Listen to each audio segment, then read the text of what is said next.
y las tengan preparadas para considerar el mensaje de la palabra para el día de hoy, que se titula La santidad del sacerdocio levítico. La santidad del sacerdocio levítico.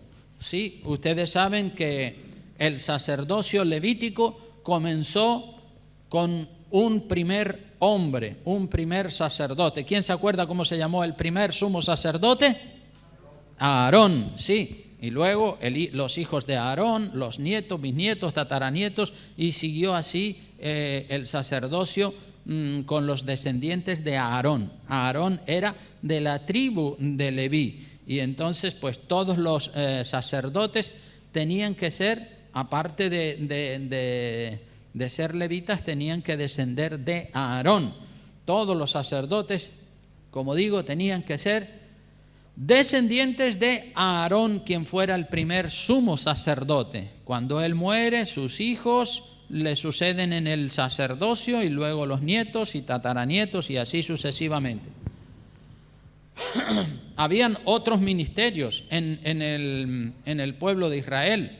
Habían los que eran los cantores, los que estaban cantando en el templo.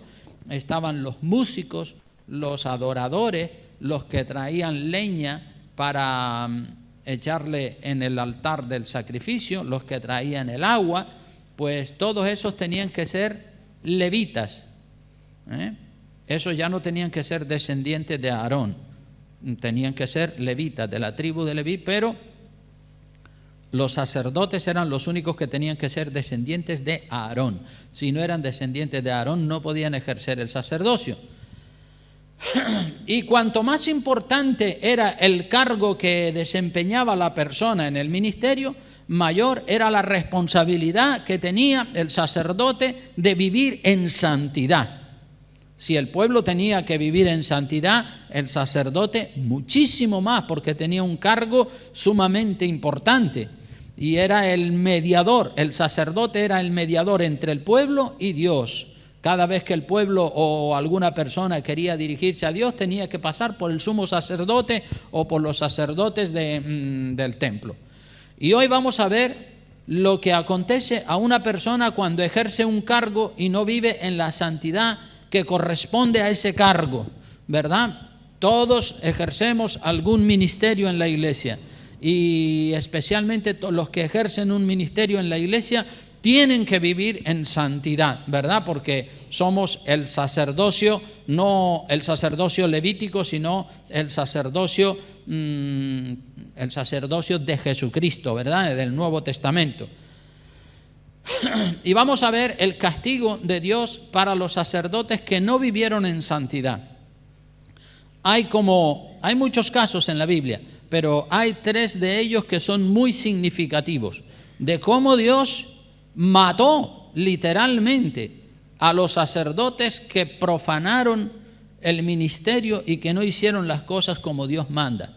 Los sacerdotes, los hijos de Aarón. Vamos a ver qué le pasó a 2 de los hijos de Aarón. Él tenía 4, pero 2 de ellos sufrieron un percance horrible. También los que se atrevieron a ejercer el sacerdocio cuando no eran de la tribu de Leví y mucho menos de la descendencia de Aarón.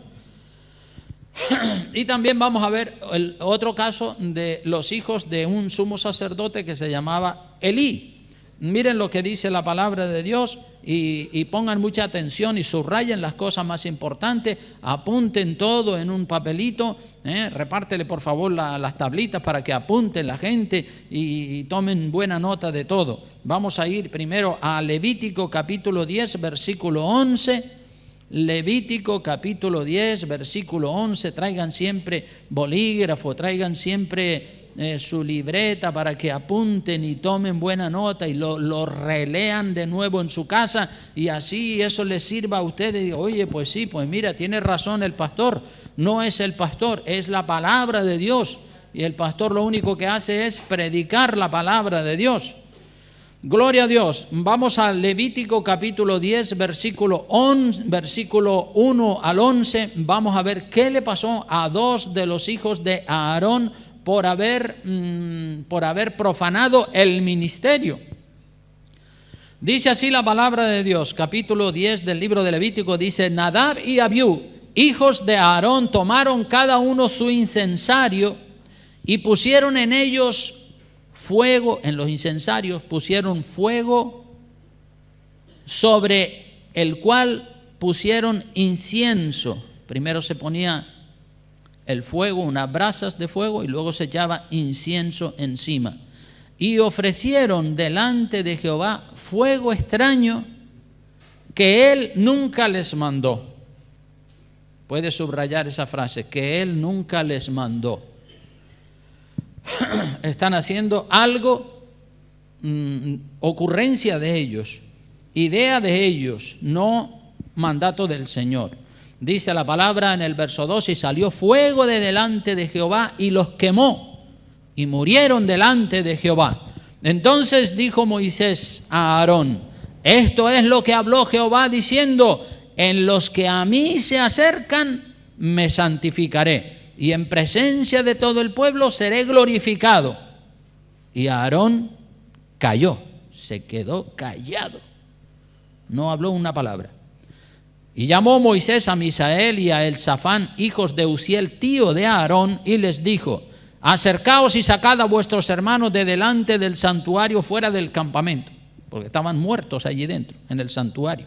Allí cayeron muertos y Dios los quemó allí.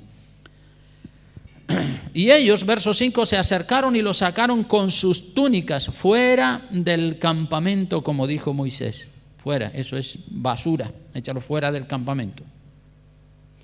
Entonces Moisés dijo a Aarón y a Eleazar e Itamar, sus hijos. Fíjate lo que le dijo. Dice: no descubráis vuestras cabezas ni rasguéis vuestros vestidos en señal de duelo, para que no muráis.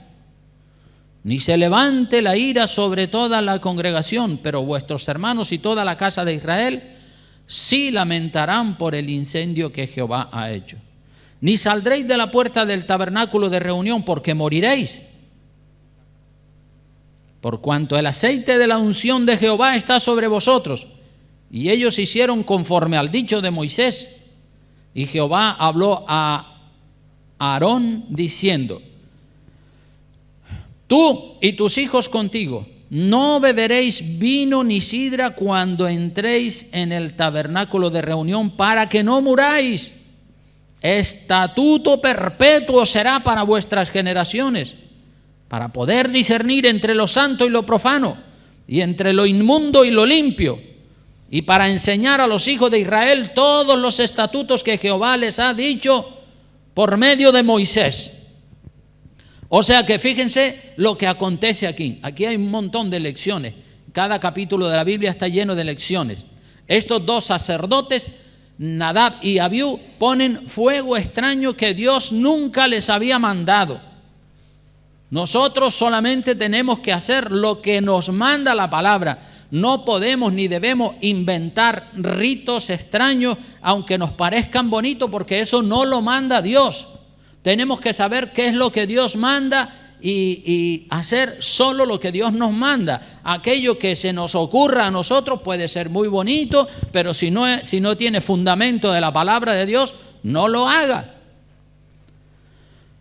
La unción con aceite. Esto es un tema que se ha degradado mucho en los tiempos en los que nos ha tocado vivir. En una ocasión, cuando estábamos haciendo cultos en Puerto del Carmen para los británicos, vino un británico con una botellita de aceite y él utilizaba el aceite para cualquier cosa. Y justo debajo de donde estaba la iglesia, en la planta sótano del centro comercial La Hoya, en Puerto del Carmen, este turista británico cogió aceite y se puso a ungir las puertas del sex shop, una tienda de sexo, de pornografía y de basura, y él ungiendo aquello. Eso es un rito extraño. ¿Dónde manda la Biblia que vayas a ungir casas o puertas o tiendas o ventanas o cosas así? Eso no lo manda la palabra de Dios. Eso se llama fuego extraño. Eso se manda a hacer Eso es hacer algo que Dios nunca ha mandado. No hay base en la Biblia para hacer ese tipo de cosas. Y aquí mismo hemos tenido también en nuestra iglesia personas que son místicas y que están siempre utilizando el aceite como si el aceite fuera un amuleto que trae salvación. Y hemos visto personas, pastor, hay que ungir las ventanas de la iglesia, hay que ungir la puerta, y hay que ungir aquí, y hay que ungir allá. Y digo, pero ¿dónde manda la Biblia que tenemos que andar ungiendo puertas y ventanas para que no entren los demonios? Los demonios pueden traspasar una pared si quieren, porque es así, ¿verdad? Pero ¿dónde manda la Biblia que se haga eso? Eso no es mandato del Señor. Eso es fuego extraño, como lo que hicieron Nadab y Abiú, los hijos de Aarón, una ocurrencia de ellos. Y Dios dice, sí, ¡paf!, los mató inmediatamente allí. Entonces, cuidado con hacer cosas que no tienen fundamento en la palabra de Dios. En una ocasión también oí a un predicador que dice que cogió una garrafa de aceite y se montó en una avioneta y fue por toda el área o la zona derramando aceite, ungiendo la zona. Y después dicen que se produjo un avivamiento. Mentira, ¿no? Eso es una exageración. ¿Dónde dice la Biblia que tenemos que andar ungiendo zonas, áreas de poder? ¿Dónde dice la Biblia que tenemos que ir a ungir el ayuntamiento, el cabildo, la presidencia del gobierno? En una ocasión vinieron unos pastores a mí también diciéndome aquí en Lanzarote que tenían una visión. Y yo dije, sí, a ver, cuéntame de qué se trata la visión. No, la visión se llama Lanzarote bajo la unción. Sí, a ver, ¿cómo es eso? Dice, no, lo que queremos, pastor, es que usted venga con nosotros y que juntemos 3 o 4 iglesias y que cojamos una botella de aceite y vayamos a derramar aceite en la carretera del centro, en la carretera del norte y en la carretera del sur. Y yo les dije, pero ¿dónde dice la Biblia que tenemos que hacer eso? La Biblia nos manda a predicar, ir por todo el mundo y predicar el Evangelio. Nos dice ir por todo el mundo y ungir con aceite carreteras, centros de poder, ayuntamientos, presidencias del gobierno, ni nada de eso. Mira, eso a mí me parece una cosa más típica de brujería. Eso es una ocurrencia. Eso a lo mejor se le ocurrió a alguien por allá, por no sé qué sitio, y los demás pastores, sin examinar la palabra de Dios, dicen, pues mira, fulanito lo hizo, y como el pastor tal, que es muy famoso, lo hizo, pues también nosotros vamos a hacerlo. No, así no son las cosas.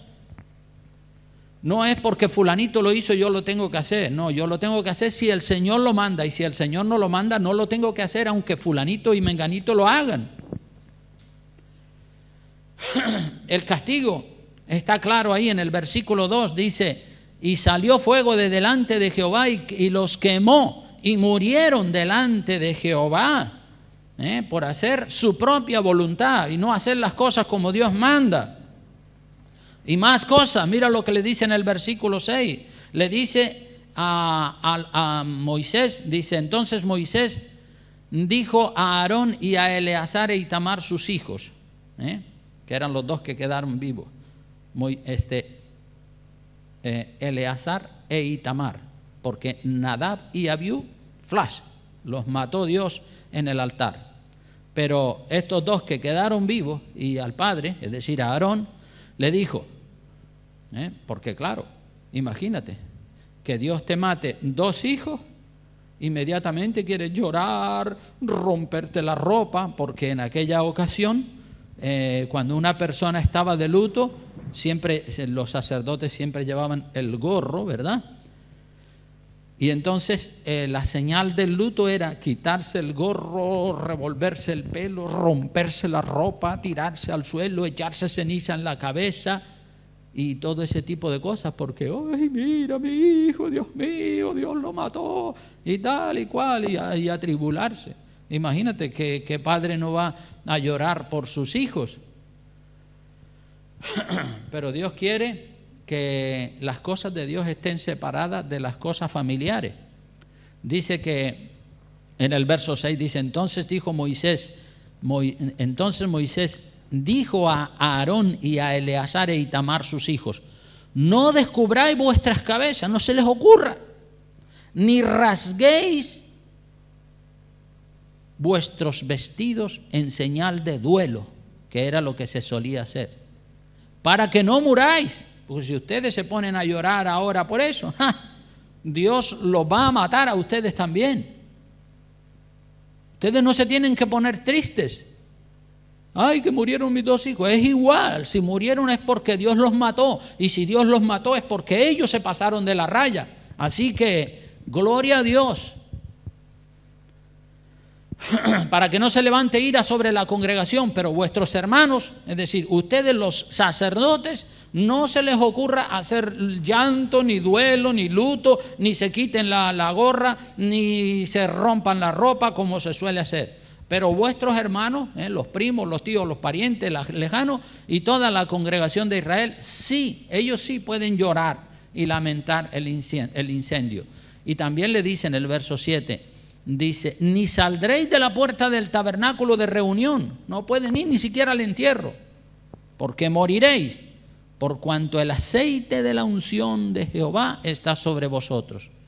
Es decir, ellos eran separados, ellos no se podían contaminar con un muerto, aunque ese muerto fuera su hijo, no podían ir a llorarle y abrazar el ataúd. No. Ustedes ni vayan al entierro, porque el aceite de la unción, el Espíritu Santo está sobre ustedes, y a ustedes no se les ocurra hacer eso porque van a morir.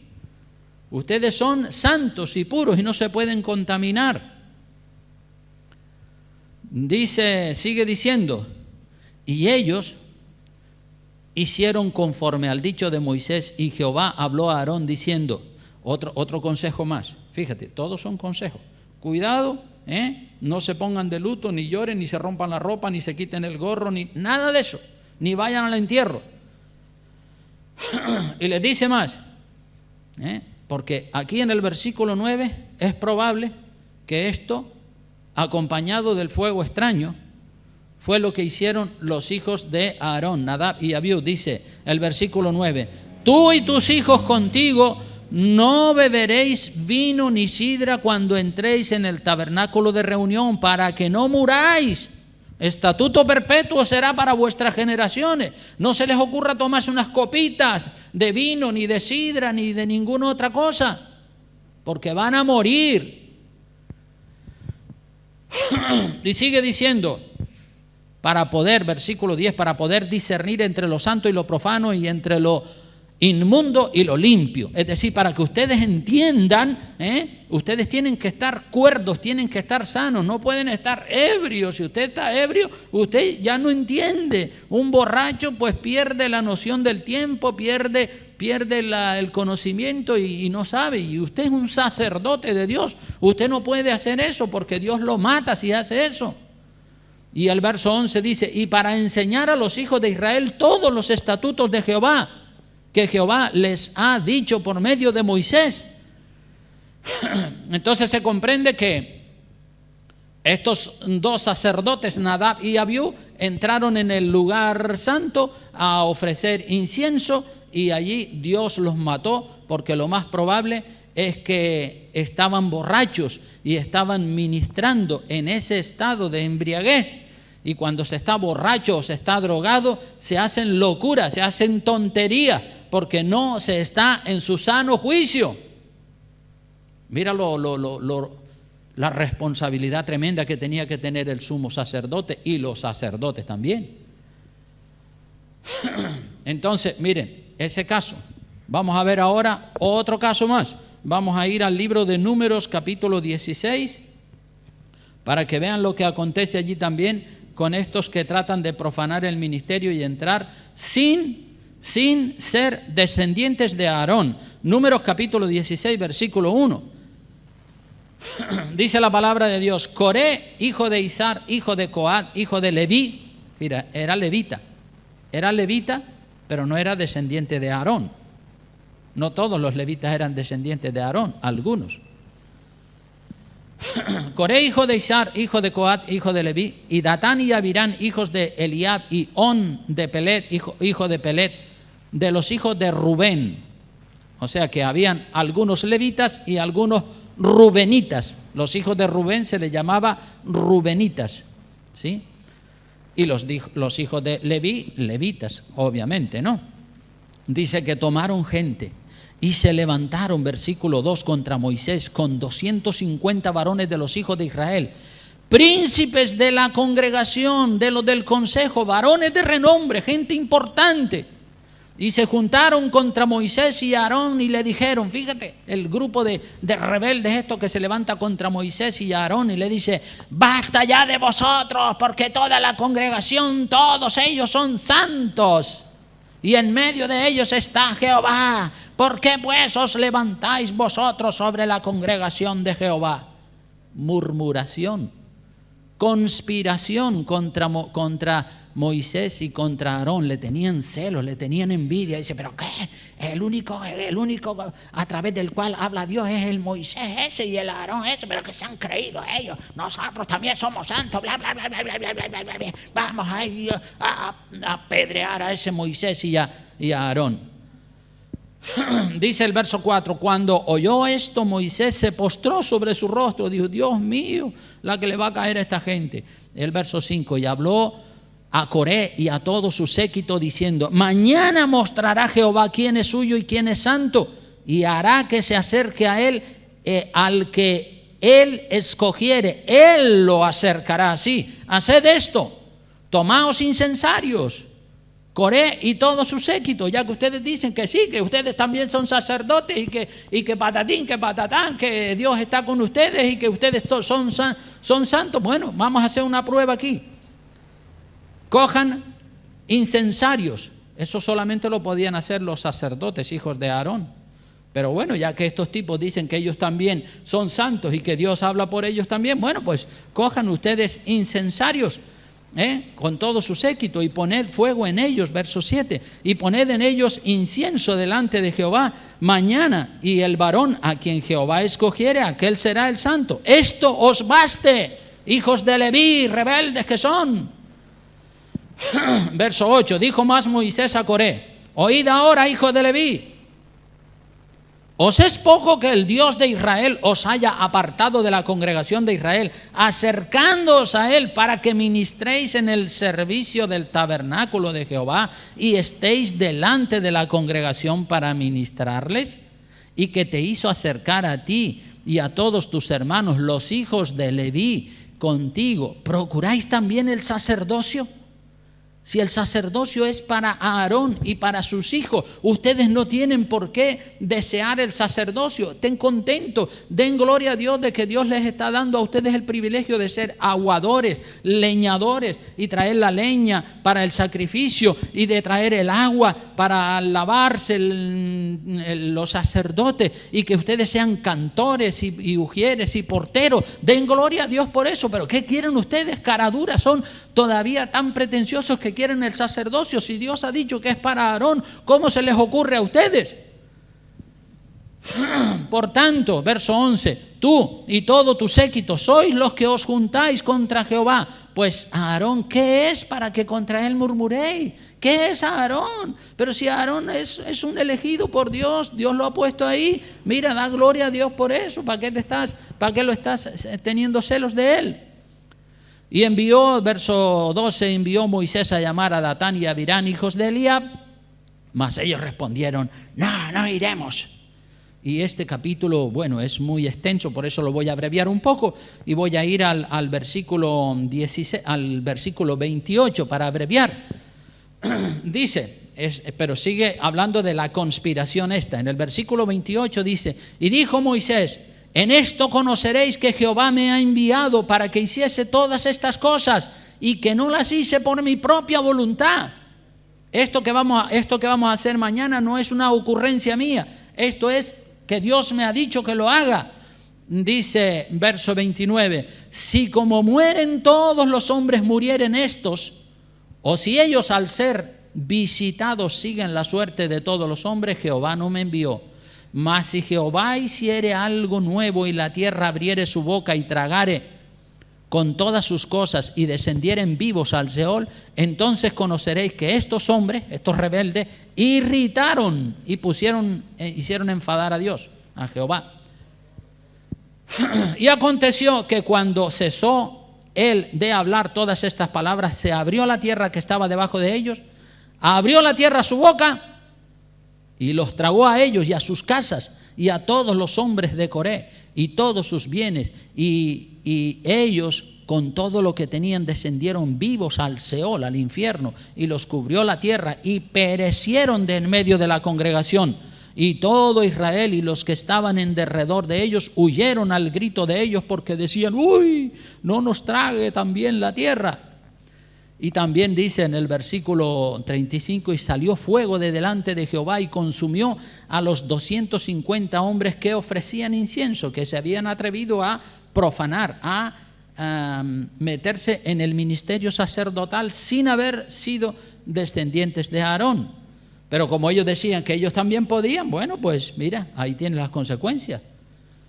Di a Eleazar, el verso 37, di a Eleazar, hijo del sacerdote Aarón, que era uno de los dos de los dos que vivían, que tome los incensarios de en medio del incendio y derrame más allá el fuego, porque son santificados, y los incensarios de estos que pecaron contra sus almas, y harán de ellos planchas batidas para cubrir el altar, por cuanto ofrecieron con ellos delante de Jehová.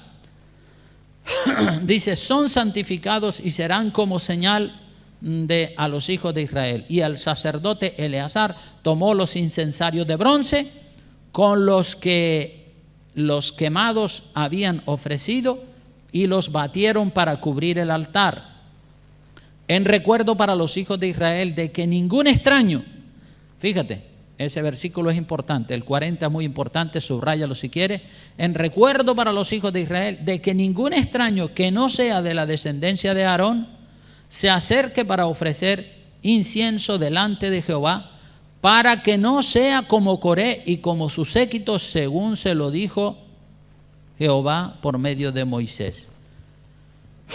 O sea que ahí quedó claro que estos impostores que trataron de entrar en estos 250 varones que eran en parte levitas y en parte rubenitas, fueron quemados, y los incensarios con los que ellos estaban ofreciendo el incienso, los tuvieron que recoger, fundirlos para hacer planchas para el altar de bronce, en recuerdo de ese episodio, para que ninguno, como dice el versículo 40, para que ninguno en el futuro, que ninguno que no sea de la descendencia de Aarón se atreva a subir a ofrecer incienso a Dios si no es de la descendencia de Aarón. Entonces, aquí vemos claramente las enseñanzas de la palabra de Dios. El ministerio es una cosa santa, hermanos. El ministerio es algo serio, algo importante. El ministerio pastoral, cualquier ministerio en la iglesia es importante. En una ocasión me dijeron que había un pastor aquí en Lanzarote que le estaba diciendo a otro muchacho por ahí, que era un cristiano de esto de pacotilla, diciéndole: chacho, móntate una iglesia, porque eso sí que deja dinero. Digo, ¿cómo puede decir eso? Móntate una iglesia porque eso sí deja dinero, como si montarse una iglesia fuera igual que montarse un chiringuito por ahí, un negocio o una ruló o cualquier otra cosa para ganar dinero. Mira, si entras en el ministerio por amor al dinero, adiós muy buena, ya no tienes dignidad delante de Dios. El ministerio es una cosa santa y hay que entrar en el ministerio por amor a Dios. Luego Dios ya se encargará de bendecirte más o de bendecirte menos, pero tú no estás en el ministerio por la bendición, sino estás en el ministerio por la bendición económica, quiero decir. Estás en el ministerio por amor a Dios. Por amor a Dios, única y exclusivamente por amor a Dios. Si el Señor te bendice y hay una economía, pues gloria a Dios. Y si no, pues no pasa nada. Igual le sirves al Señor. Cuando el Señor me llamó a mí en el año 1979 al ministerio pastoral, yo entré a pastorear la iglesia y yo trabajaba secularmente, vendiendo ropa, calzados y cosas por ahí con una furgoneta. Y el Señor me tuvo así 20 años trabajando secularmente y ejerciendo el ministerio pastoral. Y gloria a Dios, gloria a Dios. Ya después en el año 99, en el 2000, estando aquí en Lanzarote, fue que la iglesia creció y la iglesia misma y yo junto con los líderes y ancianos pues dijimos, oye, pues mira, pues ya tengo que dejar el trabajo secular para dedicarme tiempo completo al ministerio porque no podía ya atender las dos cosas. Entonces, fíjense qué cosas, hermano, qué cosas, ¿verdad? Tremendas. Mira lo que dice el versículo 19, de 19 al 21 de ese mismo capítulo del libro de Números, capítulo 16, versículo 19 al 21. Miren lo que dice, también es importante lo que dice ahí. Dice así: ya Coré había hecho juntar contra ellos, contra Moisés y Aarón, toda la congregación a la puerta del tabernáculo de reunión. O sea, Coré, el cabecilla de esta conspiración, de esta rebelión, ya tenía todo el pueblo a favor de él. Y él se creía que por tener el pueblo a favor de él, que él le iba a ganar a Moisés y que le iba a ganar a Aarón. Fíjense qué cosa. Ya tenía un genterío impresionante apoyando a Coré y a todo su grupo. Dice, entonces la gloria de Jehová apareció a toda la congregación, y Jehová habló a Moisés y a Aarón, versículo 20, diciendo: apartaos de entre esta congregación y los consumiré en un momento. Y ellos se postraron sobre sus rostros y dijeron: Dios, Dios de los espíritus de toda carne, no es un solo hombre el que pecó, ¿por qué airarte contra toda la congregación? Moisés dice: Señor, no los mates a todos, porque ya todo el pueblo estaba a favor de los rebeldes. Y Dios dice: los voy a matar a todos. Y Moisés: no, por favor, Señor, mata en todo caso a Coré y a su séquito, a esos 250 que fueron los que se levantaron. Esos son los principales. Y entonces, ¿qué dice Dios? Bueno, pues los que están a favor de ellos, que se queden con ellos, pero los que no están con ellos, que se aparten, que se pongan del lado de acá, porque los que se pongan allí a apoyar a Coré y a todo su séquito, todos esos van a morir. Y se apartaron y se pusieron al lado de Moisés por miedo a la muerte, pero la rebeldía seguía en el corazón de ellos. Entonces, ¿qué nos quiere decir el Señor también a nosotros? Nosotros nos tenemos que apartar de la gente del mundo, de los inconversos y de aquellos que dicen que son cristianos pero que actúan como si fueran unos inconversos, que no han nacido de nuevo, que son religiosos y vienen a la iglesia o van a alguna iglesia evangélica pero son inconversos, es decir, no han nacido de nuevo, aunque digan aleluya, gloria a Dios, no han nacido de nuevo, porque si hacen las cosas de los inconversos, entonces es que no han nacido de nuevo. El hombre y la mujer de Dios que ha nacido de nuevo se aparta de toda inmundicia y vive en santidad.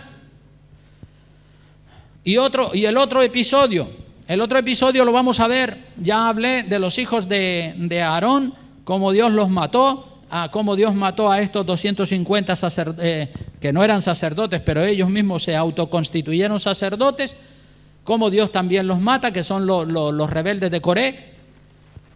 Y ahora vamos a ver qué le pasó a dos hijos también que tenían un sacerdote, un sumo sacerdote que se llamaba Aarón, Elí. Samuel también era sacerdote y los hijos de él le salieron torcidos también, pero no voy a entrar en ese tema. Pero Elí, el sumo sacerdote Elí, en 1 de Samuel capítulo 2, vea 1 de Samuel capítulo 2, versículo 12, mira lo que dice: los hijos de Elí eran hombres impíos que no tenían conocimiento de Jehová, eran sacerdotes y no tenían conocimiento de Jehová. Y era costumbre, dice del verso 13, dice de los sacerdotes con el pueblo, que cuando alguno ofrecía sacrificio, venía el criado del sacerdote mientras se cocía la carne, trayendo en su mano un garfio de 3 dientes, y lo metía en el perol, en la olla, en el caldero o en la marmita. Y todo lo que sacaba el garfio, el sacerdote lo tomaba para sí. De esta manera hacían con todo israelita que venía a Silo a ofrecer sacrificios a Jehová.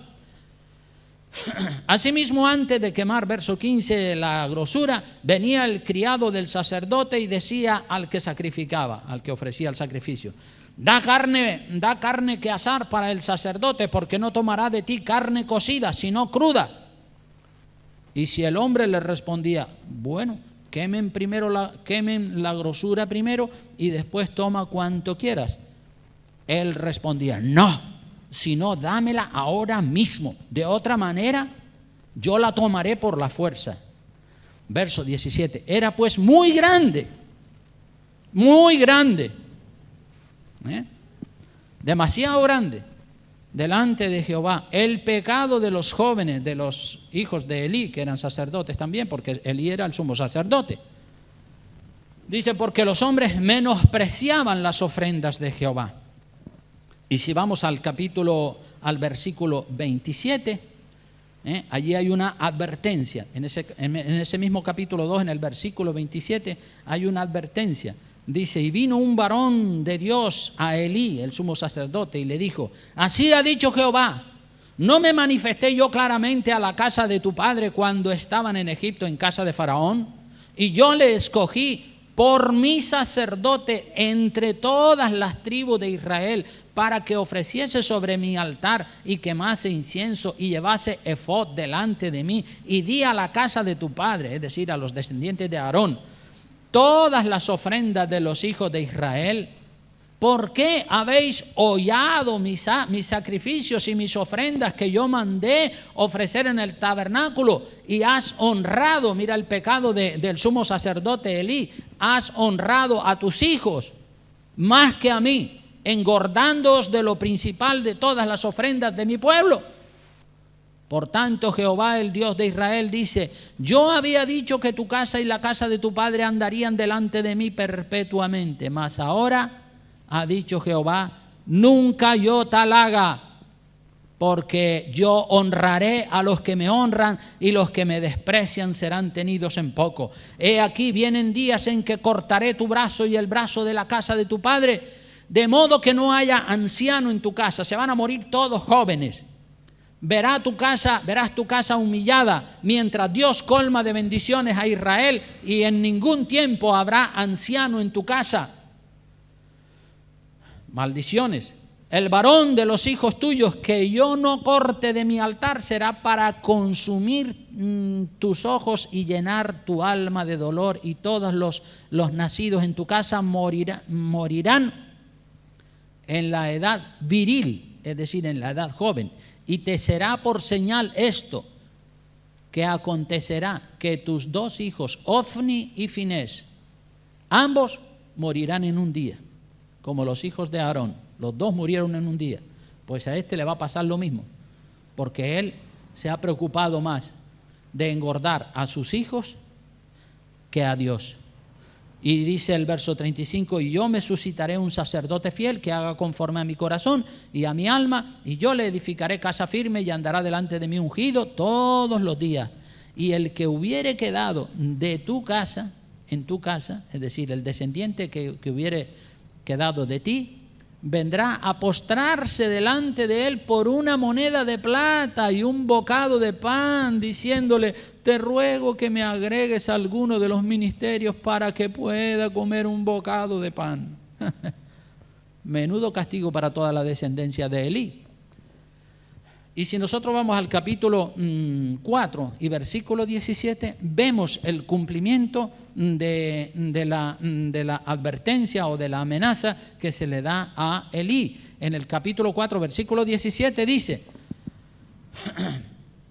y el mensajero respondió diciendo: Israel huyó delante de los filisteos, y también fue hecha gran mortandad en el pueblo, y también tus dos hijos, al sumo sacerdote, tus dos hijos Elí, tus dos hijos Ofni y Finés fueron muertos, y el arca de Dios ha sido tomada. ¡Qué pena! Y aconteció que cuando él hizo mención del arca de Dios, Elí cayó hacia atrás de la silla, al lado de la puerta, y se desnucó y murió, porque era hombre viejo y pesado. y había juzgado a Israel 40 años. Y su nuera, la mujer de Finés, el que había muerto, que estaba encinta cercana al alumbramiento, oyendo el rumor de que el arca de Dios había sido tomada y muertos su suegro y su marido y su cuñado también, se inclinó y dio a luz, porque le sobrevinieron sus dolores de repente. Y al tiempo que moría, al tiempo que daba a luz y moría, le decían las que estaban junto a ella: no tengas temor, porque has dado a luz un hijo. Mas ella no respondió ni se dio por entendida. Y llamó al niño Icabod, diciendo: traspasada es la gloria de Israel. Eso es lo que significa la palabra Icabod. Traspasada es la gloria de Israel por haber sido tomada el arca de Dios y por la muerte de su suegro y de su marido. Dijo pues: traspasada es la gloria de Israel porque ha sido tomada el arca de Dios. ¿Ves? Estos dos hijos de Elí mueren mientras están peleando con los filisteos. El padre de ellos, Elí, cae para atrás cuando le dan la noticia y se da aquí en la cabeza y se desnucó. Y la nuera de Elí, es decir, la hija de uno de los dos sacerdotes estos, parió y se murió pariendo. Un desastre, una ruina. Y todo por haber hecho las cosas según la opinión del hombre. La palabra de Dios es muy clara, hermanos. Quiero que vengamos al libro de Hebreos, Hebreos capítulo 5, versículos 1 al 4. Hebreos 5, del 1 al 4. Dice la palabra de Dios, dice: porque todo sumo sacerdote tomado de entre los hombres es constituido a favor de los hombres en lo que a Dios se refiere, para que presente ofrendas y sacrificios por los pecados. Está hablando de los sacerdotes según el orden de Aarón.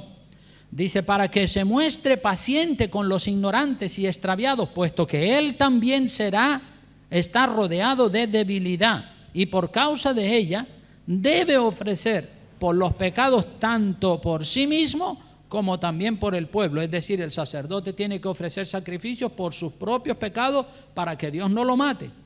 Y también tiene que ofrecer sacrificios a Dios para que Dios perdone los pecados del pueblo. Y el versículo 4, esto ratifica lo que estamos viendo, ¿verdad? Que nadie, dice, y nadie toma para sí esta honra sino el que es llamado por Dios, como lo fue Aarón. Nadie toma para sí esta honra de ser sumo sacerdote. Nadie la puede tomar porque no es descendiente de Aarón. Solo los descendientes de Aarón son los que pueden tomar para sí esa honra, porque fue llamado por Dios. Aarón fue llamado, elegido por el dedo de Dios, y Dios dijo: Aarón, ese va a ser mi sumo sacerdote, y sus hijos por todas las generaciones van a ser sacerdotes con él. Entonces, aquí vemos principios muy fuertes. El sacerdocio, hermanos, en el Nuevo Testamento ya no es el sacerdocio aarónico, es un sacerdocio diferente. Cristo es nuestro sumo sacerdote y todos nosotros somos sacerdotes para guiar. Todos nosotros, ustedes y yo, somos sacerdotes para guiar a los perdidos por el camino de la verdad y para guiarlos bien y anunciar a Cristo como el sacerdote, como el sumo sacerdote principal que está sentado a la derecha del Padre y que Él es el mediador. Igual que en el Viejo Testamento el sacerdote era el mediador entre Dios y los hombres, ahora Jesucristo es constituido sumo sacerdote delante de Dios y Él está allí intercediendo, mediando entre Dios y nosotros. Y nosotros tenemos que anunciar a Cristo como el sumo sacerdote. Si los sacerdotes aarónicos tenían que vivir en santidad, hermanos, cuánto más nosotros tenemos que tenemos un sumo sacerdote en los cielos, que es Jesucristo. Tenemos que vivir en santidad. Y saben que Jesucristo no es un sacerdote de la tribu de Leví, ni tampoco descendiente de Aarón. Jesucristo fue de la tribu de Judá. Por eso el sacerdocio de Jesucristo no es un sacerdocio según el orden de Aarón, sino un sacerdocio diferente. El sacerdocio de Jesucristo es un sacerdocio eterno. El sacerdocio de Aarón era un sacerdocio temporal para un tiempo determinado hasta que viniera Jesucristo, el gran sumo sacerdote. Entonces nosotros tenemos que vivir en santidad y tenemos que evangelizar al mundo. Y creemos, hermanos, en la santidad total, en la santidad integral, en la santidad interior y en la santidad exterior. Eso de que Dios solo mira el interior es una mentira del diablo, que muchas veces vemos personas que visten de manera desordenada, dicen, no, a Dios solamente le interesa lo que hay en el corazón. Eso es una mentira como un castillo de grande. A Dios le interesa la santidad interior y también la santidad exterior. Mira lo que dice Primera de Tesalonicenses capítulo 5 versículo 21. Primera de Tesalonicenses 5, 21, dice la palabra de Dios así, dice, examinadlo todo, no se lo trague todo, examínelo todo y verifique que coincide con la palabra de Dios. Examinadlo todo y retener lo bueno, no lo malo, como hacen muchos que dicen que son cristianos. Pero mira, pues si aquel lo hace, pues yo también, pues si la otra lo hace, pues yo también. No, eso no es así. Eso es falta de personalidad. Dice el verso 22, absteneos de toda especie de mal. Absteneos quiere decir, corta definitivamente con todo lo que sea malo. Y el mismo Dios, verso 23, de paz, os santifique por completo. Mira lo que dice, todo vuestro ser. ¿De qué se compone nuestro ser? Espíritu, alma y cuerpo. Todo vuestro ser, espíritu, alma y cuerpo. No solamente el espíritu y el alma, la parte interior, no. El cuerpo de afuera también. Espíritu, alma y cuerpo, sea guardado, dice la palabra, irreprensible. Es decir, que no haya que estarlo corrigiendo nunca para la venida de nuestro Señor Jesucristo. Así que, hermanos, las cosas están clarísimas. Y estamos en una época donde la sociedad pagana se ha corrompido de una manera impresionante. Y ahora en el verano ve usted las niñas y las mujeres, todas con su mini short, enseñando sus piernas, enseñando sus nalgas, enseñando parte de sus pechos. Y uno dice, pero bueno, ¿y hasta dónde vamos a llegar? ¿Hasta dónde vamos a llegar? Y los hombres van a estar mirando, codiciando, y se comete adulterio con eso, hermanos. Y si nosotros somos santos y santas que tenemos que servirle al Señor, tenemos que tener cuidado porque podemos morir espiritualmente. Y por eso yo me armo de valor y le predico a la iglesia y le digo a todos los hermanos, cuidado hermanos, no vayan a esas playas y a esas piscinas. Y no porque el agua o la arena sea malo, el agua y la arena no tienen nada de malo. Lo malo es que la gente se desmadra y enseñan toda su carne y allí están los hombres mirando y regocijándose y cometiendo adulterio con los ojos, y las mujeres están exhibiendo sus cuerpos. Y si usted como varón las está mirando, o si usted es mujer y usted va y hace lo mismo que hacen la gente del mundo, entonces ¿dónde está la santidad? La Biblia dice claramente en Mateo 5, 27 y 28 que si un hombre mira a una mujer y la codicia en su corazón, ya adulteró con ella sin haber tenido relaciones sexuales. Y si la mujer muestra sus carnes, es adúltera también, porque por mostrar sus carnes permite que los hombres la estén mirando. Estos días vi una noticia que me quedé frío. Saben que en Madrid hay una alcaldesa que le llaman no sé qué, Carmena. Carmena es el apellido de ella. Es una vieja. Ya, yo creo que tiene por lo menos 70 años. Y el otro día estaba diciendo, vamos a establecer el día sin bañador en las piscinas municipales. ¿Y qué? El día sin bañador, que todo el mundo vaya en pelotas a las piscinas. Pero bueno, es que ya no tiene bastante con la corrupción y la degradación y la inmoralidad que hay, sino que quiere que todo el mundo vaya en pelotas un día al año a las piscinas. Uno dice, es que está loca, esa vieja está loca de remate y es un instrumento de Satanás. Los líderes, los políticos, son unos corruptos, la gran mayoría de ellos, porque aprueban todo lo que el pueblo quiere. Nosotros los cristianos tenemos que decir, Dios nos libre, nos apartemos de esa gente.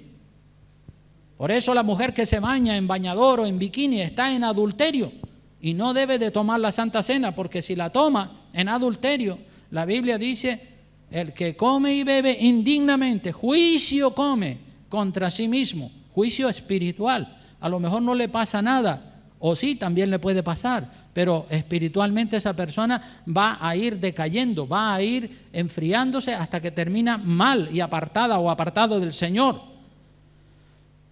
Y el varón que va a las playas, a las piscinas y mira a las mujeres y a sus carnes, también está, como dije anteriormente, cometiendo adulterio.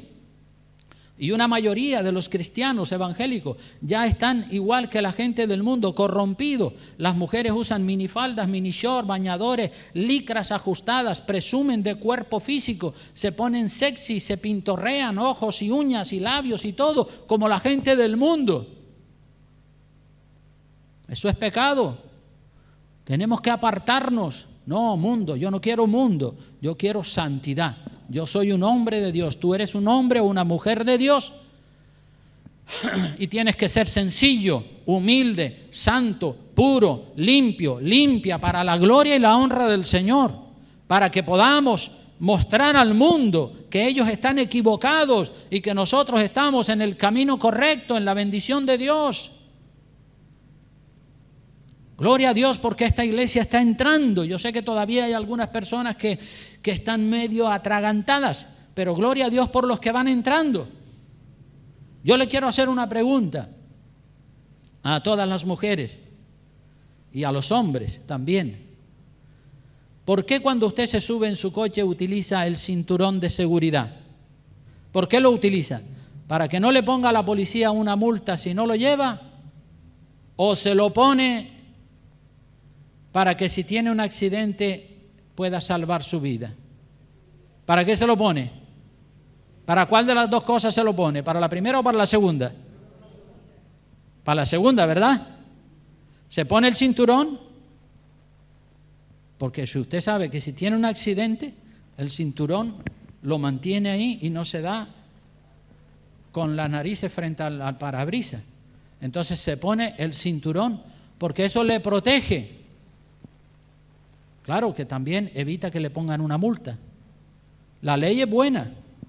La ley dice que se lo ponga, pero no es que usted se lo tiene que cumplir, se lo tiene que poner para cumplir la ley. No, usted se lo pone para proteger su vida. Porque su vida corre peligro si usted va montado en un coche y no lleva el cinturón y hay un accidente, lo más probable es que se mate. Si lleva el cinturón, lo más probable es que se salve. Entonces es para protegerte de la muerte en un accidente y también de paso te sirve para que no te pongan una multa. Pero la razón principal es para protegerte en un accidente y que no te mates. La pregunta que viene a raíz de esto es, ¿por qué te pones el velo? ¿Te pones el velo por obligación de la iglesia o porque el pastor lo dice? ¿O te lo pones para que los ángeles de Dios te den protección de los ángeles demoníacos, como dice la primera de Corintios capítulo 11? ¿Para qué te lo pones?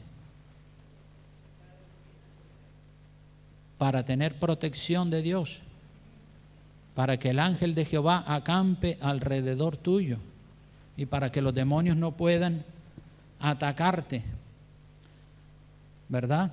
Cuando oras, úsalo siempre en tu casa, en la iglesia, incluso llévalo en el bolso, porque si estás por ahí un día y tienes que orar, usa tu velo con decencia, lleva tu Biblia en el bolso, lleva tu velo en el bolso y los hombres lleven también su Biblia, y estén preparados para que en cada momento puedan decir, no, este es el orden de Dios. Y mira, si te pones el velo, póntelo de corazón, porque si te lo pones diciendo, estoy incómoda con este velo porque el pastor dice, el pastor siempre está con el velo, con el cuento del velo, y si te lo pones con esa actitud, no te sirve para nada, porque no lo haces de corazón, lo haces porque el pastor lo dice.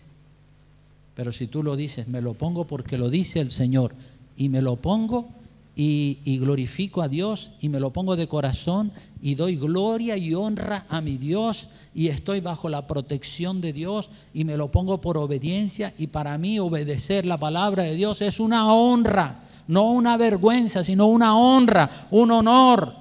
Así tiene que ser, esa es la actitud que tú y yo y todos los cristianos tenemos que tener cuando obedecemos las leyes de Dios.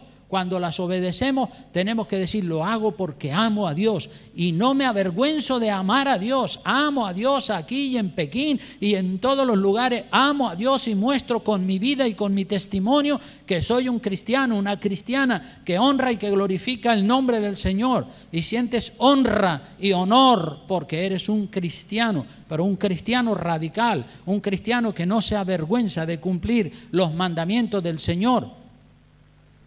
Amén.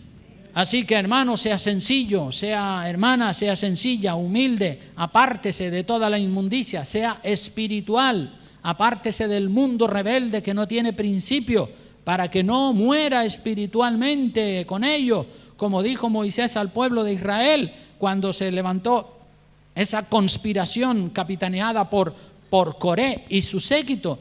Dios le dijo al pueblo que los estaba apoyando, dice, apártense de esa gente, porque si no van a morir todos ustedes. Y ellos se apartaron por miedo a la muerte. Nosotros nos tenemos que apartar de la gente del mundo, pero de corazón, ¿verdad? Porque sabemos que a Dios hay que obedecerle con temor y con reverencia. Lo dice Él en su palabra, hermano. Así que yo espero que todos entiendan el mensaje que yo predico.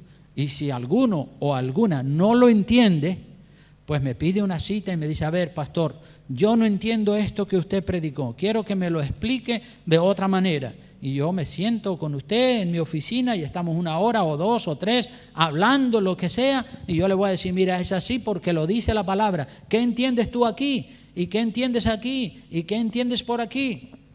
Y cuando usted lo entienda aquí, entonces lo podrá pasar aquí, al corazón. Primero lo tiene que entender aquí y decir, pues sí, pues mira, yo estaba equivocado. Yo no sabía que era así. Pues sí, ahora me doy cuenta, porque leyendo la palabra de Dios me he dado cuenta que estaba equivocado. Ay, yo no sabía, yo no entendía. Gloria a Dios por la persona que se predispone a entender.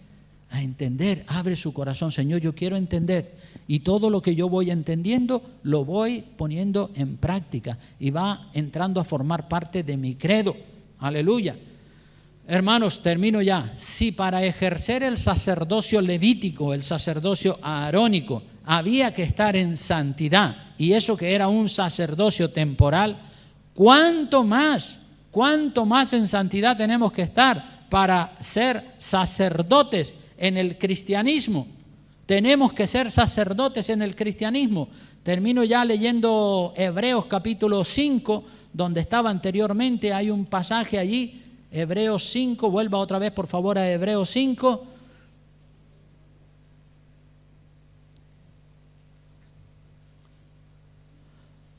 A ver qué versículo era el que decía, perdón, 6:20. Sí, ese estaba ahí también, pero hay uno que dice que somos real sacerdocio, está ahí en ese capítulo 5. ¿Dónde está? ¿Qué versículo era?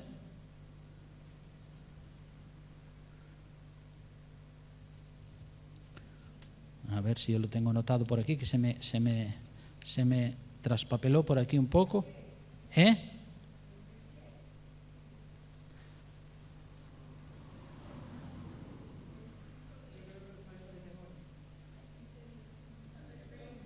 Real sacerdocio, uno que dice que somos real sacerdocio, eso está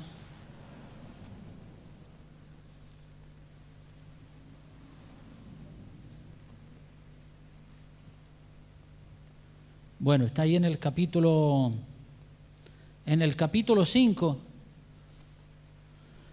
está que nosotros somos real sacerdocio, a ver si lo encontramos.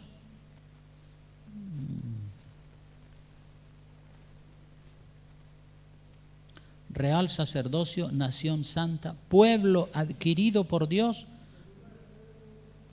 Segunda de Pedro 8:9. Vamos allí. Sí. Segunda de Pedro. Sí, es cierto. Gracias. Segunda de Pedro, versículo